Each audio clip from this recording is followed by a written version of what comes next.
Bonsoir à tous, j'espère que vous allez très bien.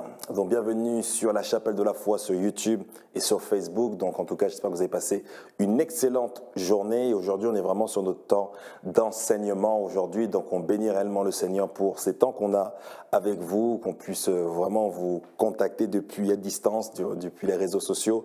Et c'est vraiment une grâce. Donc je vais inviter vraiment toutes les personnes à pouvoir se connecter ce soir à ce temps d'enseignement. Donc prévenez vos frères et vos sœurs que nous sommes en live. Vous pouvez aussi le regarder aussi en famille et croyez-moi, vous allez être bénis ce soir. Donc je vais remercier le Seigneur pour la grâce qu'il nous accorde d'être en vie.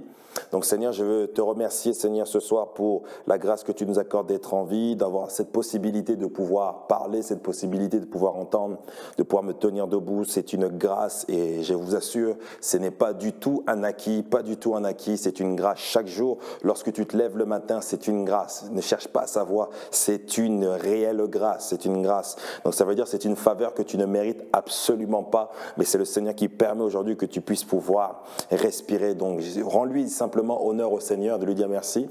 Merci pour cette journée, merci pour ce que tu as fait ce mois-ci, merci pour ce mois de mars, merci parce que tu me permets d'être là et c'est pas du tout un acquis, donc merci Seigneur, ok? Donc rends-lui grâce, remercie-le simplement. Donc voilà, en tout cas, soyez réellement les bienvenus, bonsoir à tous, j'espère que vous allez vraiment tous très bien. En tout cas, sur cette plateforme-là, je crois vraiment de tout notre cœur que ce soir, vous allez être réellement enrichis et bénis. Ça va être des choses très simples, des choses que je vis. Donc chaque fois quand je prêche quelque chose, c'est toujours des choses que je vis. Donc c'est pour ça que je prêche peu de choses.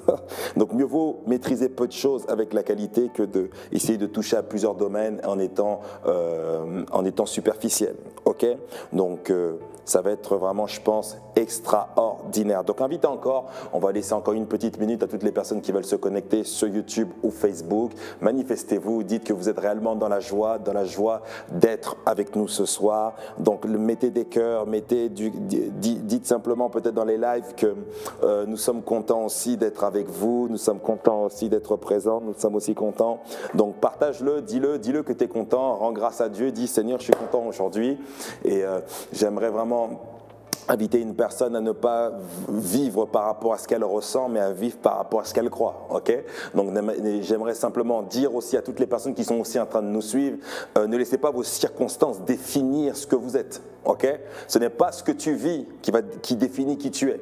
Ce n'est pas les circonstances que tu vis actuellement qui définit qui tu es. Non, ce n'est pas ces circonstances-là. Ce qui te définit, c'est sa parole. Ok? Ce sont les promesses de Dieu. C'est ce qui te définit. Ne laisse aucune situation changer ton langage. Ne laisse aucune maladie, ne laisse aucune douleur à l'intérieur de toi, douleur physique, douleur émotionnelle, changer ton langage, changer ta confession. Ne laisse jamais cela. Ne laisse jamais une circonstance dévier ton caractère, dévier tes sentiments, dévier ton mood, tu vois ce que je veux dire? Donc c'est super important. Donc en tout cas, soyez réellement tous les bienvenus.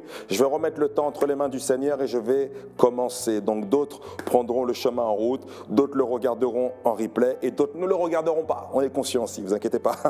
Seigneur, merci Seigneur pour ce moment. Je veux te rendre grâce, je veux bénir ton nom Seigneur pour ce temps d'enseignement. Je veux bénir aussi le nom de ton nom Seigneur pour l'apôtre Pierre-Yves Chauveau qui nous donne cette grâce et cette faculté de pouvoir être là.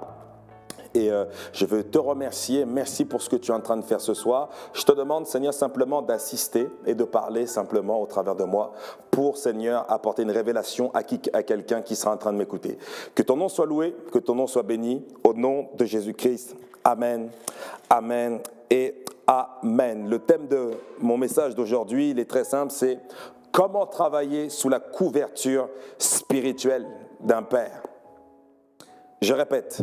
Le thème de mon message d'aujourd'hui, c'est comment travailler sous la couverture d'un père spirituel. Comment travailler sous la couverture d'un père spirituel, d'un père dans la foi, d'un père dans le Seigneur. Et en guise de sous-thème, je parlerai et je dirai, votre père spirituel, l'élément déclencheur de votre destinée.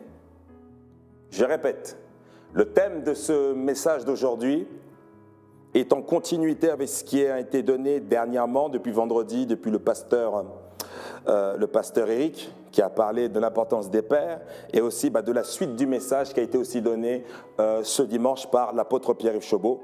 Et je vais simplement faire une petite partie dans ce qui a été donné, comment travailler sous la couverture d'un père spirituel. Et en guise de sous-thème, votre père spirituel, l'élément déclencheur de votre destinée. Amen. Donc tape-moi un bon amen depuis de là où tu es en live. Et en guise de thème, en guise de premier texte, on va prendre 1 Samuel chapitre 16 à partir du verset 11. 1 Samuel chapitre 16 à partir du verset 11. 1 Samuel chapitre 16 à partir du verset 11. Je lis. Alors, je vais juste vous donner un peu le contexte rapidement. Il y avait un temps où Dieu voulait maintenant un nouveau roi en Israël. Plutôt, le peuple d'Israël avait commencé à se plaindre devant Dieu et il cherchait à avoir un nouveau roi. Okay? Donc, ce qui s'est passé, c'est que Dieu, à un moment, a mis Saül en tant que roi. Mais Saül a échoué. Est-ce que vous êtes en train de comprendre? Le peuple d'Israël a commencé à se plaindre, il voulait un roi. Donc Dieu avait mis Saül en tant que roi d'Israël, mais après celui-ci a échoué. Donc Dieu, dans son plan, Dieu s'est choisi d'avoir maintenant une nouvelle personne, une personne qui serait en mesure de devenir un roi. Mais quand vous regardez bien l'histoire de Saül et quand vous regardez l'histoire de David, un a été formé, l'autre n'était pas assez formé. Est-ce que vous êtes en train de comprendre? Saül a échoué parce qu'il n'était pas assez formé. Saül, lorsque vous regardez bien même, lorsque vous lisez bien la parole de Dieu, vous allez vous apercevoir que Saül n'était pas dans la plénitude de l'obéissance lors de sa préparation. Un jour, son père Kis a dit, il a perdu ses ânesses, il a envoyé son fils Saül y aller avec son serviteur. Mais sur le chemin, lorsqu'il y avait une difficulté, il a dit à son serviteur, oh, bon, vu qu'on n'arrive pas à les retrouver, retournons chez notre père. Vous voyez, à l'intérieur de son cœur, il avait déjà une prédisposition à la désobéissance. Mais malgré ça, le serviteur qui était parti avec Saül récupérer les brebis de son père qui s'appelle Kis, il a dit non, il y a sûrement un homme de Dieu dans ce lieu que nous pourrons le consulter, il nous dira où sont les brebis. Et à ce moment-là, ils ont rencontré le prophète Samuel. Je répète, Saül, en d'autres termes, il y avait deux types de rois. Il y avait le roi obéissant et le roi désobéissant. Le roi désobéissant, c'était Saül. À l'intérieur de lui, il avait déjà une prédisposition depuis son jeune âge à la désobéissance. Et c'est pourquoi Dieu l'a destitué de la royauté. C'est pourquoi le premier exemple que je suis en train de vous donner, lorsque vous lisez 1 Samuel chapitre 9, à partir du premier verset jusqu'au verset 3, et on peut même descendre jusqu'au verset 15, on voit que le père de Saül avait perdu ses brebis. Donc le rôle du fils, il devait prendre soin des brebis. Mais son père lui donne une mission, il lui dit, va me chercher les brebis, mais tu descendras avec un serviteur. Donc ils descendent, mais ils ne trouvent pas les brebis du père. Donc Saül en tant que tel, il dit quelque chose, il dit, mais bon, écoute, vu qu'on ne les trouve pas, retournons chez notre père. Vous voyez, là c'était déjà la prédisposition dans son cœur de la désobéissance. Mais après, le serviteur était là, il a dit, écoute, non, je pense qu'il y a un prophète qui est dans cet endroit. Lui, il connaît des choses, on va venir avec une offrande et certainement, il nous dira où se trouvent les brebis. Ok? Maintenant, le deuxième type de roi, c'était le roi David. Le roi David qui était le symbole de l'obéissance, le symbole de la soumission. Okay? Et aujourd'hui, le thème de mon message, c'est comment travailler sous la couverture d'un père spirituel et en guise de sous-thème, votre père spirituel, l'élément déclencheur de votre destinée. Donc, il est très important, peuple de Dieu, de comprendre qu'une destinée ne se déclenche pas par Dieu lui seul.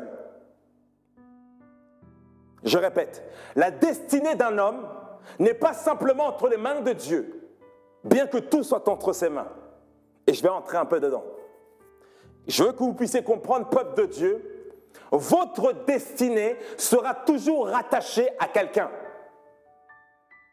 L'origine de votre destinée, le penseur de votre destinée, c'est Dieu. Ça, on remet tout le monde d'accord. Mais Dieu va utiliser une école qui s'appelle les pères. Dieu va utiliser un lieu de formation qui s'appelle les pères spirituels. Qu'est-ce qu'un père spirituel? C'est une personne qui te donne naissance spirituellement, c'est une personne qui te donne de la nourriture spirituellement, mais c'est une personne qui est garant de ton âme. C'est une personne qui est responsable devant Dieu. C'est une personne qui devra rendre compte à Dieu de ta propre vie. OK? Et c'est pourquoi le guise de sous-thème, votre Père spirituel, l'élément déclencheur de votre destinée. Celui qui tient votre destinée entre vos mains, c'est Dieu lui-même, Jéhovah, Dieu le Père. Mais Dieu, dans ses plans, il placera toujours des personnes sous d'autres personnes afin que la personne dans laquelle il vous a placé, votre Père spirituel, soit l'élément déclencheur de ta propre vie. Pourquoi? Parce qu'au travers d'un père, tu vas connaître la formation. Ouais. Comment tu peux dire que tu aimes Dieu si tu n'aimes pas la personne que tu vois? Comment tu peux dire que tu aimes Dieu mais tu n'es même pas en mesure de te soumettre à un homme? Foutaise. Donc c'est pourquoi j'aimerais te dire, peuple de Dieu, l'élément déclencheur de ta propre vie, l'élément providentiel de ta propre vie, très souvent, Dieu met ça au travers d'un homme pour te former. Et on va prendre l'histoire de David. Ok? 1 Samuel chapitre 11, 1 Samuel chapitre 16, à partir du verset 11. Donc là, on voit le prophète Samuel, il devait se rendre chez quelqu'un. Et cette personne, vous savez c'est qui? C'est Isaïe, le père de David. On dit qu'ils étaient 7, 8 frères. Et directement, Isaïe a présenté rapidement les fils, les grands-fils. Il les a présentés devant le prophète Samuel, car certainement il pensait que c'était les plus valeureux, c'était les gens les plus charismatiques, dans lesquels Dieu voulait utiliser un de ses fils comme un roi. Mais j'aimerais vous dire une chose, le plan de Dieu, dans le plan de Dieu, lorsque Dieu veut prendre quelqu'un, il va toujours aller le chercher dans un lieu de formation. Ah, je ne sais pas si je peux entrer dans quelque chose, j'entre dans quelque part. Lorsque Dieu a un plan, lorsque Dieu a un dessein dans son cœur, lorsque Dieu a un projet dans son cœur, il ira toujours chercher les personnes qu'il veut dans un lieu de formation. Le lieu de formation, c'est l'Église. Le lieu de formation, c'est être sous un père spirituel, être sous un mentor, être sous quelqu'un. Regardez bien une chose, dans le plan initial de Dieu, Dieu avait institué Saül, mais Saül n'a pas été bien formé. Le manque de formation amènera toujours l'échec. Le manque de formation, le manque de patience dans le processus t'amènera toujours à avoir un projet avorté. Regardez bien une femme doit concevoir pendant 8 à 9 mois, mais si elle accouche au bout du 3e mois, l'enfant aura des problèmes, il mourra. Ça, c'est la mort dans le processus. Et Dieu n'utilisera jamais une personne qui n'est pas dans le processus. Dieu n'utilisera jamais une personne qui n'est pas dans la formation. Dieu n'utilisera jamais une personne qui n'est pas formée et qui n'a pas fait ses preuves. Peuple de Dieu, j'aimerais t'encourager. Même si tu sens l'appel dans ta propre vie, cet appel devra toujours être validé par un homme. Ah, je sais que tu sens l'appel de Dieu. Je sais que Dieu peut te parler dans ta chambre. Je sais que maintenant nous sommes tous des sacrificateurs. Je le sais, oui. Tu peux entrer toi seul dans la présence de Dieu. Tu peux toi-même aussi entendre Dieu. Mais j'aimerais te dire que dans les principes de Dieu, il y a des règles. Et dans les principes de Dieu, il y a des principes. Regarde. Le prophète Samuel dit, regardez, verset 11. Puis Samuel dit à Isaïe. Qui était Isaïe? Isaïe était le père des fils. Regardez bien une chose. Sont cela tous tes fils? Vous avez vu? Dans le plan de Dieu, Dieu a un plan pour sa génération. Mais Dieu, quand il dans un appel, il parle toujours au Père. Ah, je sais que tu as entendu Dieu dans ta chambre, mais je sais une chose, dans le principe de Dieu, Dieu préviendra toujours un tuteur, Dieu préviendra toujours un mentor, Dieu préviendra toujours ton pasteur, Dieu préviendra toujours ton Père. Vous avez vu? Le prophète de Dieu, Samuel, est venu voir dans la famille d'Isaïe, Kaladosha. Lorsque tu vois la famille d'Isaïe, c'est le symbole de l'église, Kaboshaya. Lorsque tu vois la famille d'Isaïe, c'est le symbole de la bergerie. Parce que quand Dieu veut utiliser quelqu'un, il ira toujours voir un de ses garants. C'est pourquoi Dieu nous dit une chose, il nous dit une chose. Honore ton père et ta mère. Parce que ton père et ta mère sont des autorités. Et Dieu parle toujours d'autorité à autorité. Dieu parle toujours d'autorité à autorité. En d'autres termes, dans l'ordre divin, Dieu ne prévient pas toujours simplement l'appeler, mais Dieu passera toujours par un garant. Il passera toujours par un père. Il passera toujours par une autorité. Pourquoi? Parce que Dieu lui-même aussi est une autorité. Et Dieu doit toujours parler à une personne d'égal à égal. On sait très bien que Dieu est au-dessus de toutes choses. Mais dans le principe de l'autorité, Dieu parle toujours d'égal à égal. Pourquoi? Parce qu'il va parler à l'autorité. Il va parler à la personne qui a géré l'enfant. Il va parler à la personne qui a géré l'enfant spirituel. Il va parler à la personne qui l'a géré. Parce qu'en fait, le père naturel, le père spirituel, l'homme a la capacité de voir les capacités d'un fils. Et c'est pourquoi Dieu n'a pas envoyé le prophète Samuel vers les fils, mais Dieu a envoyé prioritairement le prophète Samuel vers le père, vers l'autorité. Donc comprenez bien une chose, Dieu parle toujours d'autorité à autorité. Et n'oubliez jamais une chose dans le thème de ce sous-thème, votre père spirituel est l'élément déclencheur de votre destinée. Et regardez ce qu'il lui dit. Puis Samuel dit à Isaïe, sont cela tous tes fils? Il répondit, il reste encore le plus jeune, mais il fait paître les brebis. Comprenez bien une chose. Dans l'appel de Dieu, Dieu vous placera toujours sous un homme qui vous donnera une mission. Notez bien celui-ci. Pour être prêt pour entrer dans l'appel de Dieu, Dieu vous placera toujours sous un homme, sous un tuteur, sous un responsable qui lui veillera sur vos âmes. C'est un père spirituel, c'est une couverture. Et dans cette image-là, on voit que David était sous la couverture spirituelle de son père. On voit que le prophète Samuel a reçu la révélation de Dieu. Dieu voulait se choisir un roi, mais Dieu va toujours chercher quelqu'un qui est à l'université. À l'université de Dieu. Quand je parle de l'université, je ne parle pas de la Sorbonne, je ne parle pas de l'ENA, je ne parle pas de tout ça. Je parle de l'université de Dieu. Je parle de l'église de Dieu. Je parle dans le lieu du processus. Je parle dans le lieu de formation. Dieu veut des personnes qualifiées. Mais au départ, ce qui est bien, Dieu prend des disqualifiés pour les qualifier. Je parle à une personne. Ce qui est bien dans le processus de Dieu, tu peux commencer disqualifié, mais Dieu t'appelle à être... C'est Dieu qui te qualifie. Reste calme si tu vois que tu n'as rien entre tes mains. Parce que dans la mission que Dieu te donnera, au travers de ton Père, c'est là que tu vas commencer à avoir ta qualification. Ouais, c'est dans ces moments-là que tu vas avoir tes qualifications. La Bible déclare que David prenait soin du troupeau des brebis de son père.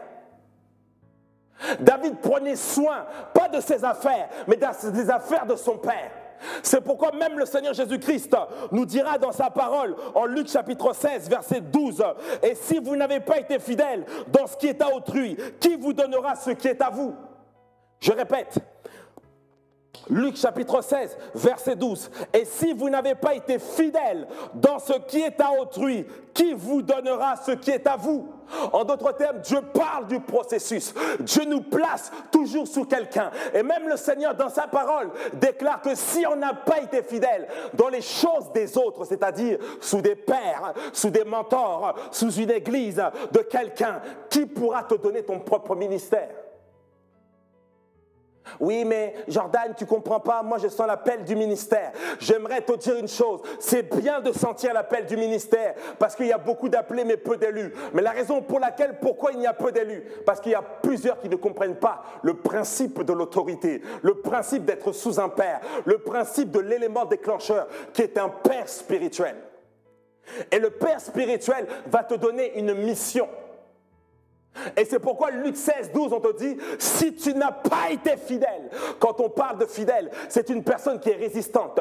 Combien de personnes maintenant arrivent à rester sous des pères pendant des dizaines d'années? Combien de personnes sont capables de rester dans une même église, sous une mission, de faire l'accueil, de faire la sono, de faire ça? J'aimerais te dire une chose, l'élément déclencheur de ton appel, c'est ton père.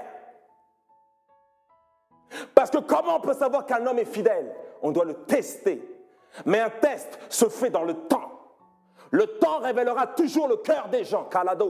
Le temps révélera toujours le cœur des gens. Je vais encourager une personne qui est dans un service, dans une église, parce que nous ne prêchons pas simplement pour la chapelle, mais nous prêchons pour le corps de Christ. Je vais encourager un jeune, je vais encourager même un moins jeune, je vais encourager des personnes qui sont actuellement dans un ministère et qui ne comprennent pas, ils sont au service d'accueil, ils sont peut-être au service du secrétariat, ils sont peut-être en train de nettoyer l'église, à la sonorisation, à la prédication, à la modération, et tu vois que ça ne bouge pas. Dieu te veut t'encourager ce soir. Reste fidèle pour que Dieu te donne tes propres affaires. Reste fidèle pour que Dieu te donne ton ministère. Reste fidèle pour passer au next level. Reste fidèle. Mais la plupart des personnes n'acceptent pas le processus, n'acceptent pas l'université de Dieu. Pourquoi? Parce qu'ils sont tellement pressés. Mais si tu échoues dans le processus, tu échoues dans ta destinée. Je vais encourager une personne à se relever, de lui dire, hey, le Seigneur t'a vu. Parce que pourquoi? Quand tu regardes bien, remets encore l'autre passage que j'avais mis.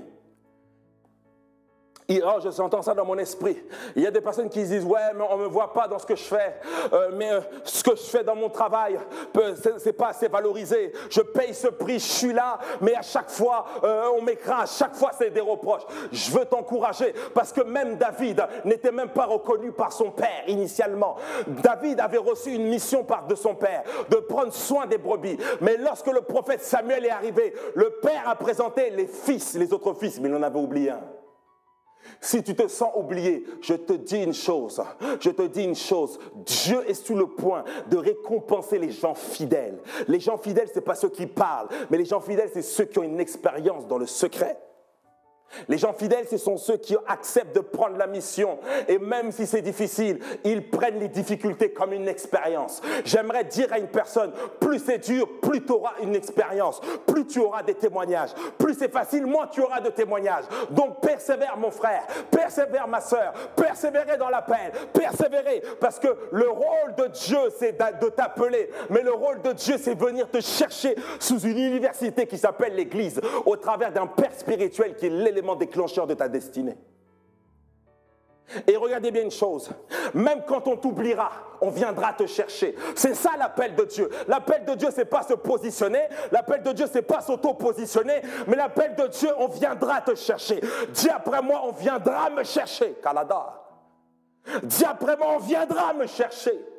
Dis après moi, dans le temps de Dieu, dans le temps de Dieu, on viendra me chercher. Je veux encourager des gens. Ils étaient dans le processus, mais par l'impatience, ils ont quitté le processus. Ils se sont placés eux-mêmes et ils sont partis voir leur père. Papa, donne-moi ce qui est à moi comme le fils prodigue.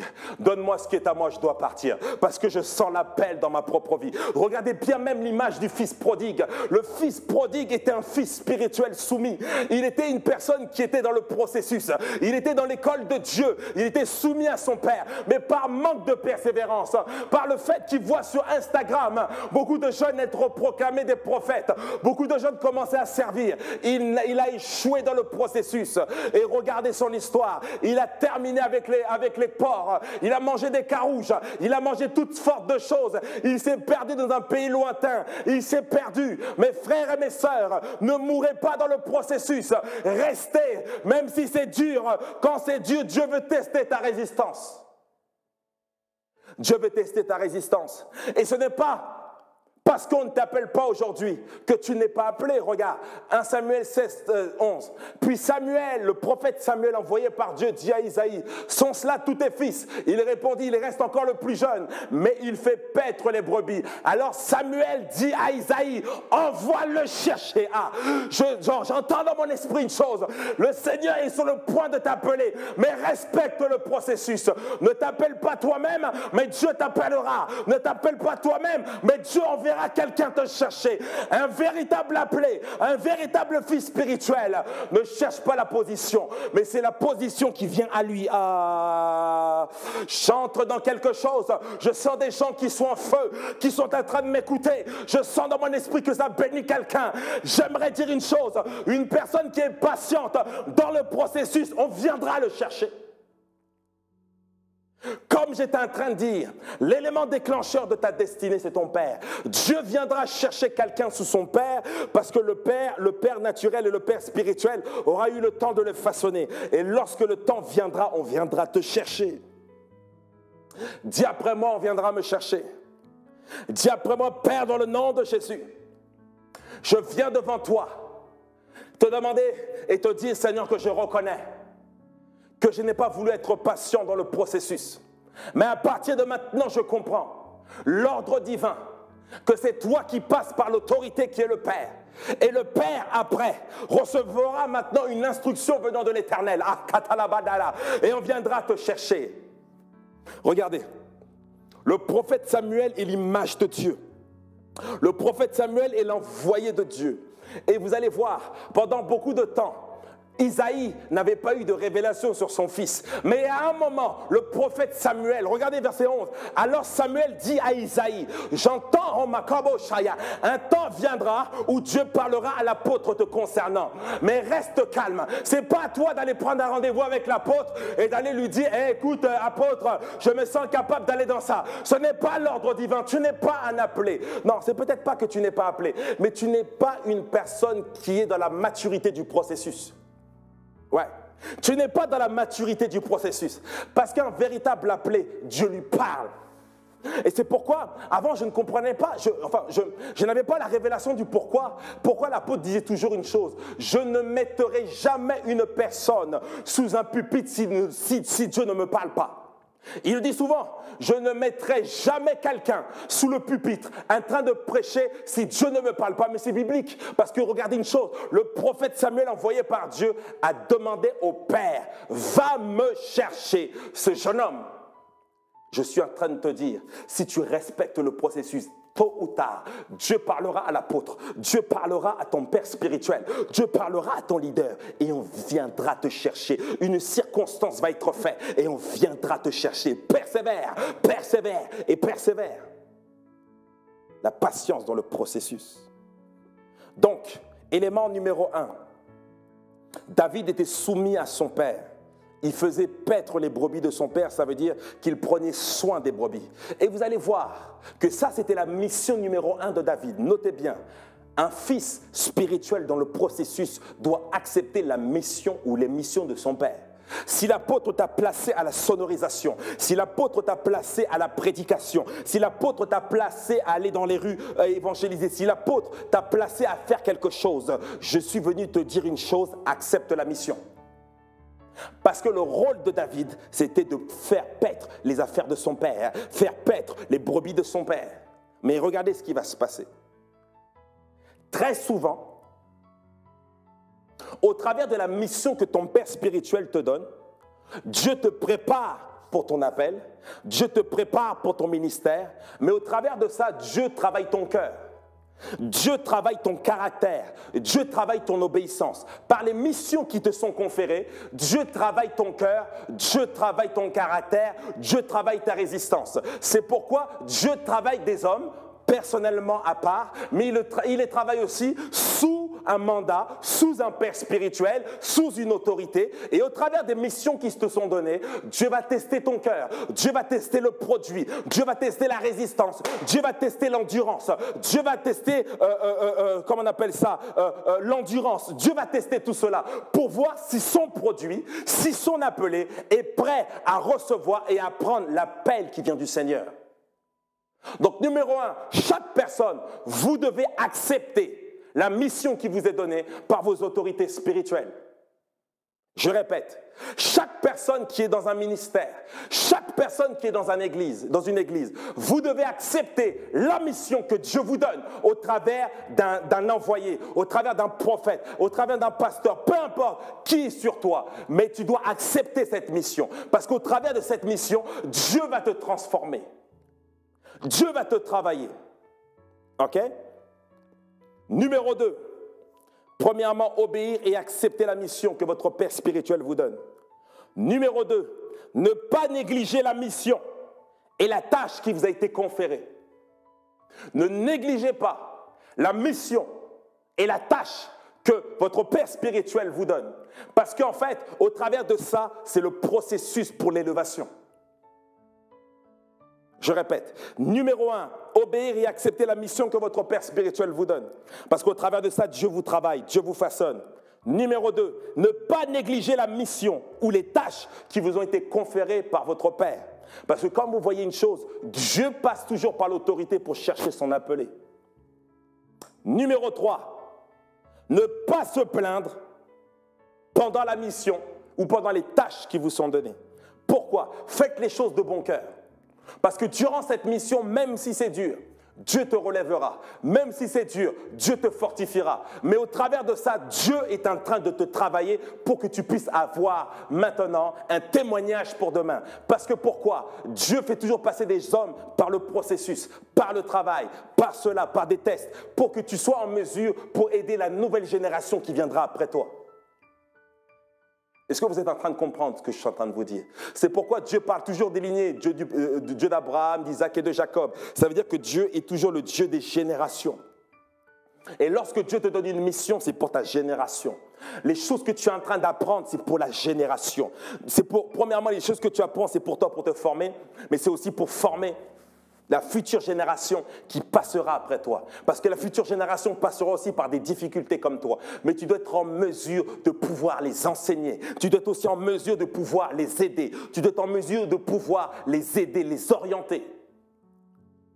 Donc, ne te plains pas de ta mission. OK? On va prendre 1 Samuel 17, 17.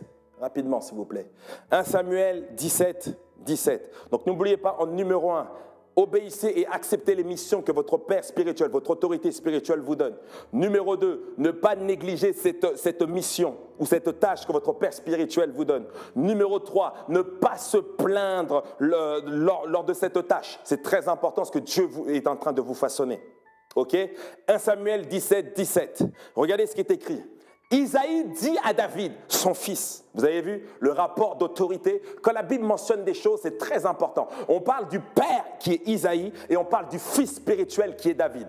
Isaïe dit à David, prends pour tes frères cet épha de grains de rôti, ces 10 pains et cours au champ, et cours au camp vers tes frères. Regardez une chose, il y a toujours une instruction qui vous sera donnée par votre père. Et vous allez remarquer juste après, lorsque David a été soumis à son père, lorsque David a accepté cette mission, c'est à ce moment-là qu'il aura pu détruire Goliath. C'est à ce moment-là qu'il a détruit Goliath. Si David n'était pas sensible, si David était désobéissant, il n'aurait jamais été révélé au peuple d'Israël. Et il ne serait jamais devenu roi. Donc vous voyez bien une chose, la construction des choses. Dieu a besoin de quelqu'un, Dieu passe par l'autorité. Et au travers de l'autorité, Dieu maintenant donne une autorité au Père et le Père donne des missions aux fils. Lorsque les fils arrivent à maturité dans les missions, dans les missions qu'on est en train de leur donner, dans les tâches qu'ils sont en train de faire, Dieu maintenant pourra maintenant donner une autre capacité maintenant au fils qui a été obéissant dans les missions pour passer maintenant à un autre niveau d'appel. Donc on voit bien une chose, le père spirituel Isaïe dit à son fils, va prendre des choses et donne-leur à tes frères, parce que les frères étaient partis au combat. Mais regardez bien une chose, sur les 8 ou 7 frères, il n'y en a que 3 qui sont partis au combat. Mais je vous pose la question, les autres qui sont restés à la maison, pourquoi Dieu n'a pas choisi, pourquoi Isaïe n'a pas choisi les autres frères? Parce qu'on parle qu'ils étaient 7 ou 8 frères, mais il y en a 3 qui sont partis au front, qui étaient partis se battre avec le peuple d'Israël face à Goliath, face aux Philistins. Mais il y en avait encore 3-4 qui étaient encore à la maison. Pourquoi le père Isaïe n'a pas choisi les autres? Pourquoi il ne les a pas choisis? Pourquoi il n'a pas choisi les autres frères? Prenez 1 Samuel 17, 34. Vous allez comprendre pourquoi. Pourquoi Isaïe a donné la mission à David et pas aux autres frères. Regardez ce qui se passe. David dit à Saül, ton serviteur faisait paître les brebis de son père. Vous avez vu? Il a eu une expérience dans la mission. C'est pourquoi je vous ai dit, obéissez à la mission qui vous est donnée. Ne vous plaignez pas, acceptez-la.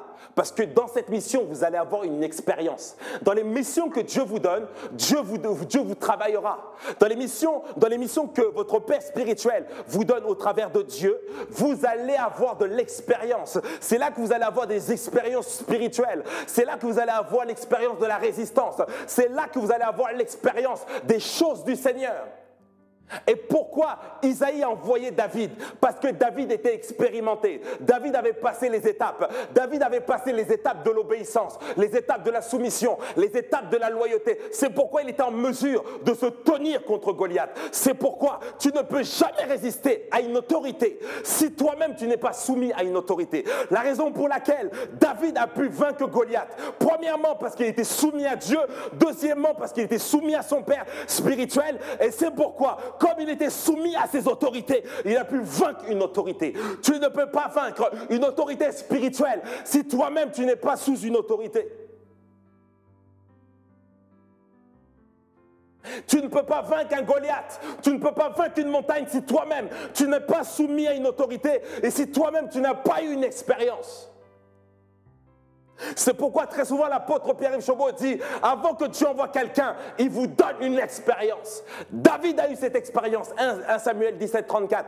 David dit au roi Saül « Ton serviteur faisait paître les brebis de son père. » Ça veut dire qu'il avait déjà une expérience de leadership.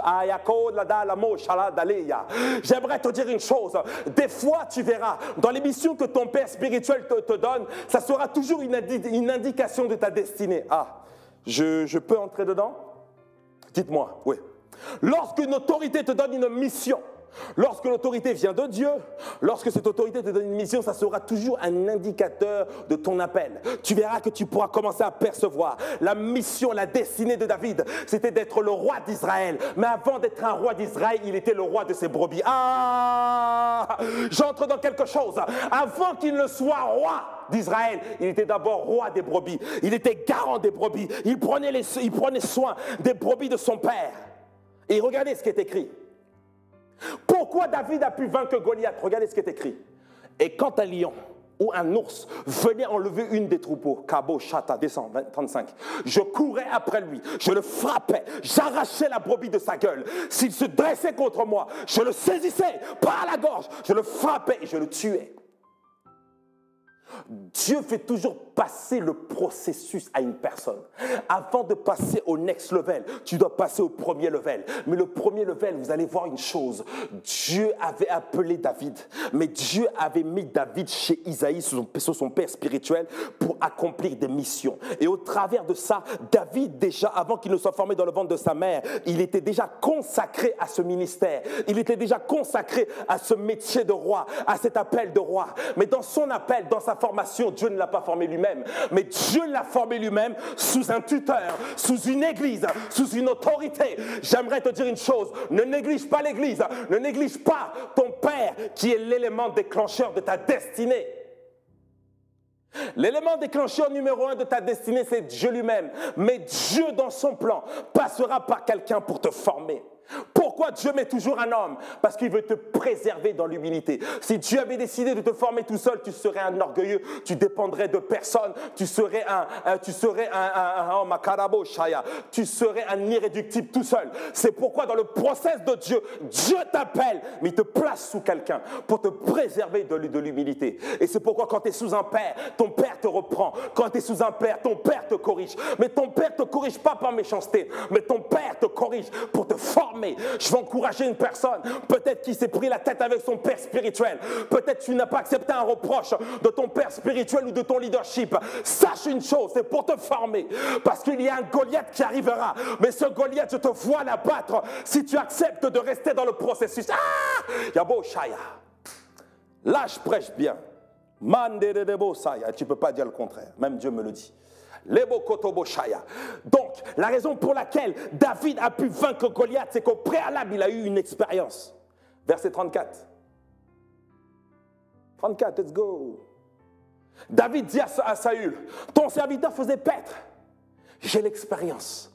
Et c'est pourquoi l'autorité de Saül a permis à David de venir devant Goliath. Akabo Shaya. En d'autres termes, Mandelebo Shaya. Il y a des autorités qui ne vous donneront pas d'accès. Parce que Saül était l'autorité de l'époque. Il a dit, tu peux aller. Tu peux aller, tu peux. Pourquoi? Parce qu'en fait, tu m'as donné en fait l'expérience que tu as eue. Tu étais d'abord soumis à ton père. Donc si tu es soumis à ton père, tu peux m'être soumis. Ah, yabo shaya katarabada. Oh, un véritable serviteur de Dieu, une véritable autorité, ne te laissera jamais, normalement, le lead d'une chose s'il ne connaît pas ta lignée. Ouais. Chaque chose sur la terre a une provenance. David provenait de Isaïe. Isaïe de Dieu. Et c'est pourquoi je peux dire, le pasteur Jordan Chauveau vient de son père, l'apôtre Pierre-Yves Chauveau. Et l'apôtre Pierre-Yves Chauveau, tu peux le retracer par le pasteur Félix. Est-ce que tu es en train de comprendre? Et après, c'était Dieu. Est-ce que vous êtes en train de comprendre ce que je suis en train de vous dire? Dans le processus, c'est pourquoi quand je vois mon père a passé les étapes et c'est pour ça que je suis en train de passer les étapes. Est-ce que vous êtes en train de comprendre? Moi, je sais une chose. Mon père ne m'a jamais dit, hey, tu es appelé au ministère. La seule chose qu'il me disait, paie les brebis. Prends soin des brebis. Tout le temps. J'ai dit, papa, ouais. Il me dit, hey, prends soin des brebis. Prends soin des jeunes. Et au fur et à mesure, dans la mission, je commence à comprendre pourquoi. Parce que David était sous le processus. Et je suis actuellement dans le processus. Actuellement dans le processus. Pourquoi des portes s'ouvrent comme ça dans ma propre vie? Parce que j'obéis aux directives. Et vous allez remarquer une chose. Chaque déclaration d'un père vous amènera quelque part. Quand vous regardez 1 Samuel 9, verset 1, regardez. 1 Samuel 9, verset 1. Chaque déclaration d'un père vous amènera toujours dans votre destinée. C'est pourquoi j'étais en train de vous dire, l'élément déclencheur de votre destinée, c'est votre père. Regardez une chose. David a été envoyé vers ses frères pour battre Goliath. Parce que dans le cœur du père de David a eu une urgence. Vous avez vu quand Isaïe a dit à David, il a dit cours vers tes frères, il n'a pas dit marche. Il lui a dit cours vers tes frères. Parce que le père spirituel ressentira toujours quelque chose que toi tu ne sentiras pas. Oui, mais là j'ai la flemme, mais va dans tel endroit, va là-bas, oh papa la flemme. Hey, tu ne sais jamais pourquoi un père t'envoie. Regardez une chose. Isaïe a envoyé David et David a vaincu Goliath et à ce moment-là, il a été reconnu par tout le peuple d'Israël. Et regardez maintenant l'autre image. 1 Samuel 9, 1. Il y avait un homme de Benjamin nommé Kis, fils d'Abiel, fils de Tseror, fils de Bécorat, fils d'Apiach, fils d'un Benjamite. C'était un homme fort et vaillant. Let's go. Il avait un fils, vous avez vu toujours le rapport de l'autorité à l'autorité. Il avait un fils du nom de Saül, jeune et beau, plus beau qu'aucun des enfants d'Israël et les dépassant tous de taille. Verset 3. Les ânesse de Kis, c'est-à-dire les ânesse du père de Saül, les ânesse de Kis, père de Saül, s'égarèrent. Et Kis dit à Saül, son fils, « Prends avec toi l'un des serviteurs, lève-toi et va et cherche les ânesses. » Et vous allez voir juste après, à partir du verset 15, mettez verset 15, on ne va pas tout lire, verset 15. Or, un jour avant l'arrivée de Saül, l'Éternel avait averti Samuel. Vous avez vu? L'Éternel avait averti le prophète. Donc, vous avez vu? Tout part du Père. Le Père parle, mais Dieu valide et Dieu envoie un prophète. Pour entrer dans votre destinée, vous devez être soumis à un Père. Et quand vous êtes soumis à un Père, vous acceptez les missions qu'il vous donne. Lorsque vous êtes soumis à un Père, vous ne négligez pas la mission qu'il vous donne. Lorsque vous êtes soumis à un Père, vous ne vous plaignez pas dans le processus, dans la mission qu'il vous donne. Et regardez ce qui est écrit. Or, un jour avant l'arrivée de Saül, l'Éternel avait averti Samuel en disant, verset 16, « Demain à cette heure, je t'enverrai un homme du pays de Benjamin. » Et regarde, oh, Makabo Shaya. Il a dit une chose, « Je t'enverrai un homme. » Je t'enverrai un homme. Dis avec moi, je t'enverrai un homme. Mais qui a envoyé cet homme? C'était le Père. En d'autres termes, lorsque le Père parle, c'est Dieu qui parle. Ah, Malabo Shaya. Est-ce que quelqu'un est en train de suivre la révélation? Vous voyez au verset 3, qui envoie son fils? Mais maintenant, dans la traduction de Dieu, au verset 16, demain à cette heure, j'enverrai un homme. C'est Dieu qui parle. En d'autres termes, lorsque un père spirituel parle, c'est Dieu qui parle, parce que c'est d'autorité à autorité. Je t'enverrai un homme du pays de Benjamin, tu le oindras pour chef de mon peuple d'Israël. Frères et sœurs, je ne sais pas dans quoi vous êtes en train de traverser, mais soyez patients dans le processus et obéissez aux missions. Si un jour tu vois que le pasteur t'envoie une pastorale, le pasteur t'envoie aller à Leroy Merlin, le pasteur t'envoie dans un endroit, accepte cela. Tu sais pourquoi? Parce que tu ne sais peut-être pas, tu rencontreras la personne qui va changer ta vie à tout jamais. Ta destinée peut passer à une autre dimension, juste par une obéissance. David a obéi à l'instruction de son père. Il a rencontré Goliath, il l'a vaincu. Saül a obéi à l'instruction de son père. Il a rencontré le prophète Samuel. Et sa destinée a changé. Tu vas fermer les yeux après moi. Et tu vas retenir 3 points. Ton père spirituel, c'est l'élément déclencheur de ta destinée. En numéro 2, tu dois obéir aux missions qu'il te donne. Numéro 3, ne néglige pas la mission, les tâches qui te sont données, et ne te plains pas. Parce que vous avez vu une chose, lorsque vous êtes sous un père, vous avez une expérience. David a eu beaucoup d'expérience. Et ça l'a permis de protéger les brebis de son père. Et c'est ce qui l'a permis de vaincre Goliath. Quand vous regardez Luc 16, à partir du verset 12, on vous dit une chose, si vous n'avez pas été fidèle dans ce qui est à autrui, qui vous donnera ce qui est à vous? Tu n'auras jamais ton ministère si tu n'es pas fidèle à quelqu'un. Donc on va prier rapidement. Père, je remets l'Église au devant de ton trône. Je prie que cette révélation soit accordée et que le principe du processus, le principe d'un père, l'élément déclencheur, puisse aider quelqu'un. Étends ta main sur cette personne et que cette révélation puisse faire un avec lui. Au nom puissant de Jésus. Amen, amen et amen. Donc on se donne rendez-vous en physique ce vendredi pour un temps de prière et pour un temps d'enseignement. Donc ne manquez pas ces moments. C'est des moments qui vont être très, très, très bénéfiques. Et n'oubliez pas une chose, soyez là toujours proche du Père. Parce que quand vous êtes proche du Père, il y a une mission qui vous est conférée. Et quand il y a une mission qui vous est conférée, certainement, il y a une instruction prophétique qui va t'être donnée pour que ta vie change. Ne meurs pas dans le processus, je t'en supplie, ne meurs pas. Ne te plains pas dans le processus, parce que Dieu viendra te chercher. Vous avez vu, Dieu a parlé à Isaïe. Il a dit, maintenant, va me chercher celui-ci. Et Dieu est venu chercher celui qui ne se plaignait pas, celui qui était fidèle, celui qui était toujours prêt à travailler. Ne manquez pas surtout cet événement de ce vendredi. Et aussi, après, on se retrouvera aussi après dimanche en présentiel pour un temps d'enseignement. Donc n'oubliez pas aussi les femmes, vous avez aussi un temps dimanche après le culte, un temps de partage, un temps dans la parole, un temps de partage que vous allez aussi avoir ensemble. Donc ne manquez pas cet événement, surtout peut-être à cet événement, vous allez peut-être recevoir une instruction qui vous balancera dans votre destinée. Que Dieu vous garde, que Dieu vous bénisse. C'est un plaisir pour moi, le pasteur Jordan de la Jeunesse, qui a enseigné ce soir. Et je voudrais encore remercier l'apôtre Pierre Chauveau pour l'opportunité qu'il me donne d'être là pour enseigner. Au nom de Jésus, amen, amen, amen. Soyez bénis, passez une excellente soirée.